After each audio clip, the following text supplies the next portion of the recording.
그러면 힘찬 하루 엔진과 함께 우리 김프로님의 미스터 마켓도 한번 가볼까요? 네, 미스터 마켓 하고 나서 이런 것 좀 해줘. 내가 딱 준비하고 있는데니까 적응이 잘 안 되잖아. 자, 헤드라인을 주십시오. 예. 고유가 고금리 강달러 심상찮은 신삼고 현상 우리 증시 발목을 잡나. 네. 근데 이게 여러분 두 분은 기억이 안 나실 거예요. 신삼저라고 삼저 시대라는 게 있었어요. 삼저 시대. 전두환 86년도, 대통령 때. 87년도 요 무렵에 유가, 예. 금리, 예. 환율? 그렇죠. 예. 그래서 그때가 아마 우리 생각으로는 제 생각으로는 단군일의 최대 호황이었다는 얘기죠. 예. 물론 이제 경제 수준은 지금보다 훨씬 낮죠. 네. 그런데 그때가 그래도 주머니 사정이 한국 사람들이 제일 널널하고 예. 야 우리도 뭐 좀 이제 중진국 이렇게 가는구나 이런 생각을 하고 그때 8688 이런 분위기가 딱 잡혔거든. 근데 문제가 뭐냐면 지금 약간 분위기가 안 좋은 게 고유가 고금리 강달러 이게 신삼고가 될 수도 있다 이런 생각이 들어서 한번 뉴스를 해봤는데 자 일단 고유가가 심상치 않습니다. 브렌트 두바이는 93달러, 94달러까지 가고 있어요. 자 그래서 유가 차트를 한번 보여주세요. 예. 저게 보면 텍사스 중진류 WTI 기준으로 91달러 수준까지 갔거든요. 근데 보시면 작년 10월 7일 정도가 92.64달러잖아요. 저걸 넘어서잖아요.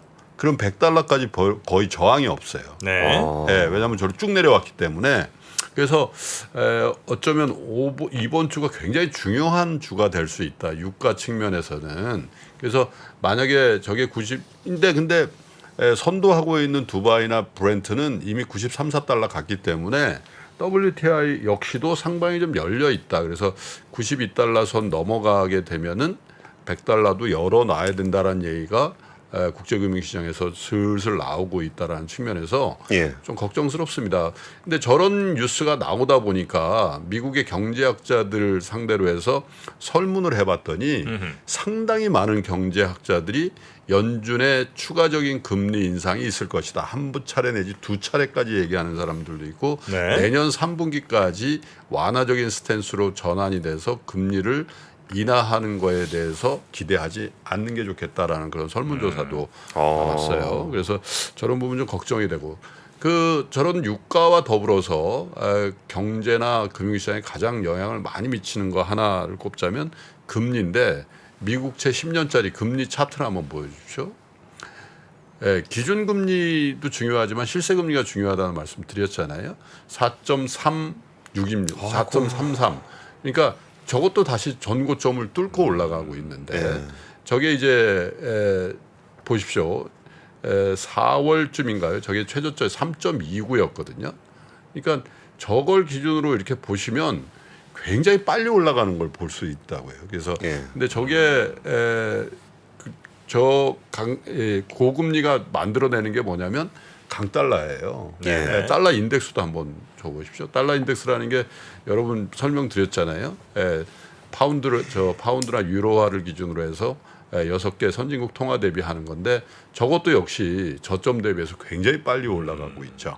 아이고. 근데 지금 말씀드리고 있는 이 세 가지 가격 지표가 우리 증시 및 신흥국 증시에는 굉장히 안 좋은 겁니다. 예. 달러 강세, 미국의 고금리, 그 다음에 고유가는 물론 이제 고유가는 경기가 좋아지는 것을 반영할 수도 있기 때문에 개별적으로 떼놓고 보면 비교적 좋은 재료로 나올 때도 있어요. 유가가 올라갈 때 주가가 올라가는 경향도 있는데 이 세 가지 가격 지표가 함께 안 좋아질 때 우리 경제라든지 우리 금융시장이 좋았던 경험이 별로 없단 말이에요. 그래서 최근 들어서 이렇게 9월 달 들어서 유가증권 시장 그러니까 코스피 시장 기준으로 공매도의 거래대금 비중이 굉장히 높아졌다라는 뉴스가 있어요. 그래서 공매도 9월 평균의 유가증권 그 코스피 시장의 공매도 거래대금 비중 이게 뭐냐면 공매도 거래대금을 총 거래대금으로 나눈 거예요. 거래대금 중에 공매도가 차지하는 비중인데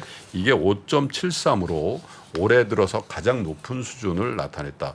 특별히 지난 12일에서 14일에는 공매도 비중 6%를 연이어서 기록했는데 이게 올해 연평균 공매도 비중이 4.96이거든요. 그러니까 이거보다도 1~2%포인트 정도가 높은 상황이다. 그만큼 장이 좀 고평가돼 있다라고 거래소 시장에서 매도를 치는 기관 투자가 왜냐하면 뭐 공매도 시장이랑 기관 투자가하고 외국인 거의 전용이니까 그런 사람들이 많아졌다라는 얘기죠. 그래서 올해 1월과 2월에 5%대 초중반이었던 게 4%대로 낮아졌다가 5월 들어서 다시 5% 됐다가 최근 들어서 6% 나오는 날도 있다는 거죠. 그리고 외국인도 최근 들어서 좀 매도하고 있는 상황이죠.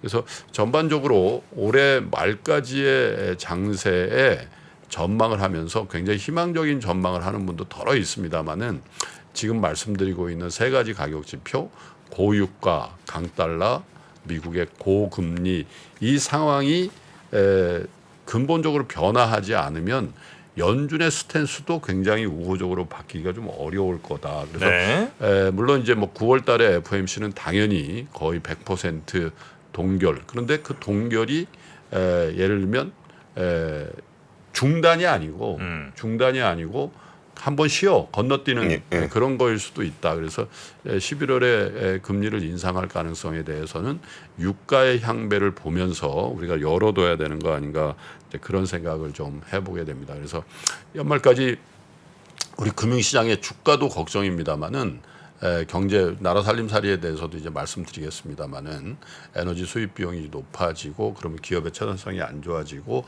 그러면 다시 법인세 등 세수가 줄어드는 악순환으로 갈 수도 있다는 측면에서 조금은 걱정스럽게 이 세 가지 가격 지표를 보면서 투자에 임하셔야 될 것 같습니다. 네.